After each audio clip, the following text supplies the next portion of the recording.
So there's nothing we like better in the UK than a big Remain against Leave debate. And we had one settled this week when Harry Kane decided that it was time to decide he was staying at Spurs, not moving to Man City. Cue a stampede of FPL managers to get him in, because in the meantime, with the opening week's confusion, his price has actually dropped to just 12.3 million. Ben, I don't know why I'm looking at you, because we've got the world's leading Harry Kane expert over on the other side of the studio. Sam, is he value for money at that price? Yeah, he will be value for money. I think we've seen from what Nuno's been saying, he wanted to ease him back in. Of course, there was all the rhetoric in the press about what was happening with his future. But when he came on against Wolves in game week 2, he was lively, he looked ready to go. Obviously, Spurs have a European Conference Cup game to play on Thursday evening. So I might expect him to get a little bit of game time in that just to build him back up. But I suspect we'll see him line up in the starting 11 on Sunday. Right. No surprise that you'd be considering him for your team.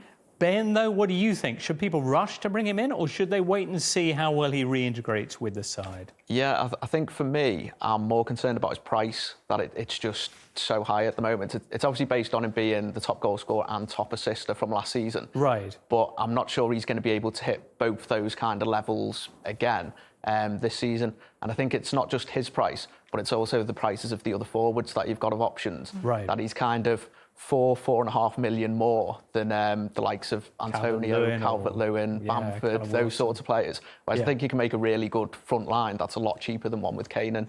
On price, though, this is probably the last time we'll see him at 12.3. You'd expect it to go up from here. This could be an opportunity. Yeah, you've also got Lukaku as well to kind of factor into those. So it's a bit tricky. I've got Son, so it feels like I don't need to really... It's an expensive double up. But yeah, I think for me, I would go 2 or 3 different forwards depending on what the formation I was on. I like the 7.5 to 8 million kind of bracket. Right. I think there's enough around there that you don't need to look for Kane just yet. Okay. But you can easily change your mind with Kane when he hits a spell of form.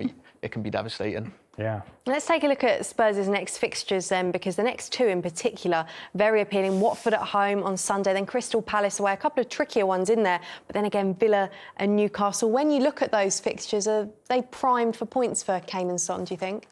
Take your Spurs goggles off. Yeah, I mean, I do. And I think if you look at Kane without my Spurs goggles on, in London derbies, he tends to do really well. And of course, the 2 difficult fixtures in 5 and 6 are against London clubs. So there looks to be a run there of at least 6 or 7 games where I can see him getting something out of them. And if he can rebuild that relationship with Son that was so prolific and led them to be the Premier League's partnership record for goal contributions, then they could be on fire again this season. The difficulty is that last year they cost us substantially less to own them both than they do this season. So suddenly we're talking about, nearly a quarter of your budget to own both Son and Kane.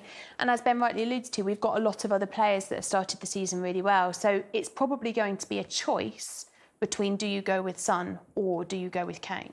Oh, they do combine so well together.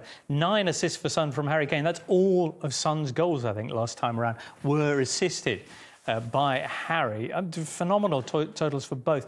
Ben, you mentioned Son as well when we were talking about bringing Kane in. And I must admit, as somebody who's just brought in Lukaku this week, I'm wondering whether I can cover myself against missing out on Kane by having Son. Is that a policy that works long-term, or are you going to be missing out on fat returns? Maybe. I mean, you kind of can't have everybody's big scores. So I think individually, Kane is maybe you get what you pay for. Whereas Son feels like he could easily be 11 mil, like you're taking advantage of someone who's a little bit cheaper than what they could otherwise be, because he can hit big hitter sort of scores. He's better value for money, you think? I think so, yeah. I think Kane's kind of more correctly priced, where Son could easily be more expensive. All right, interesting.